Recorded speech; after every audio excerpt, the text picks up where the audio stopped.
ಅಸ್ಸಲಾಮು ಅಲೈಕುಮ್ ವರಹಮತುಲ್ಲಾಹ್. ಅಲ್ಹಮ್ದುಲಿಲ್ಲಾ, ಇಂದು ನಾವು ಇಲ್ಲಿ ಕೂಡಿರುವುದು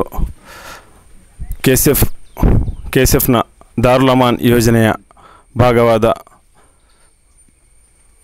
ಮನೆಯ ಕಟ್ಟಡ ಕಾಮಗಾರಿಯ ಓಪನಿಂಗ್ ಸೆರೆಮನಿಯಲ್ಲಾಗಿದೆ. ಅಲ್ಹಮ್ದುಲಿಲ್ಲಾ, ಈ ಒಂದು ವೇದಿಕೆಯಲ್ಲಿ ಆಸೀನರಾದಂತಹ ಮಲ್ಜಾ ತಂಗಲ್ ಹಾಗೂ ಉಸ್ತಾದರುಗಳು, ಇಲ್ಲಿಯ ನೆರೆದಿರುವಂತಹ ಎಲ್ಲ ಉಲಮ ಉಮರ ನೇತಾರರುಗಳಿಗೆ ಎಲ್ಲ ವಿಧ ಆಶಂಸೆಗಳನ್ನು ಹೇಳುತ್ತಾ, ಅಲ್ಹಮ್ದುಲಿಲ್ಲಾ, ನಮ್ಮ ಎಲ್ಲರೂ ಹೇಳಿದ ಹಾಗೆ ಲತೀಫ್ ರವರು ಒಳ್ಳೆಯ ಒಂದು ಶಾಂತ ಸ್ವಭಾವಿಯು ಎಲ್ಲ ವಿಷಯದಲ್ಲಿ ನಮ್ಮ ಎಲ್ಲದಕ್ಕಿಂತ ನಿಜ್ವಾಜುವಿನ ಒಂದು ಸದಸ್ಯರು ಕೂಡ ಆಗಿದ್ದಾರೆ.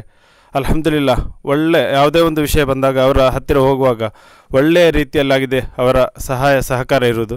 ಅಲ್ಹಮ್ದುಲಿಲ್ಲಾ, ಅವರಿಗೆ ಈ ಒಂದು ಮನೆ ನಿರ್ಮಾಣ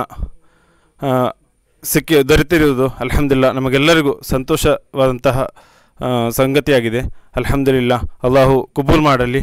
ಅದರೊಂದಿಗೆ ಇನ್ಶಾ ಅಲ್ಲಾಹ್ ಇನ್ನೂ ಕೂಡ ಹಲವರು ಹಲ ಝೋನುಗಳಲ್ಲಿ ಇದ್ದಾರೆ, ಅವರಿಗೂ ಕೂಡ ಮನೆಯನ್ನು ಕಟ್ಟಿಕೊಡುವಂತಹ ಒಂದು ಕಾರ್ಯಕ್ಕೆ ನಾವು ಇನ್ಶಾ ಅಲ್ಲಾಹ್ ಆದಷ್ಟು ಬೇಗ ಎಲ್ಲ ಝೋನ್ನವರ ಸಹಕಾರದೊಂದಿಗೆ ನೆರವೇರಿಸಲಿದ್ದೇವೆ ಅಂತ ಹೇಳುತ್ತಾ ನನ್ನ ಮಾತಿಗೆ ವಿರಾಮ. ಅಸ್ಸಲಾಮು ಅಲೈಕುಮ್ ವರಹಮತುಲ್ಲಾಹ್.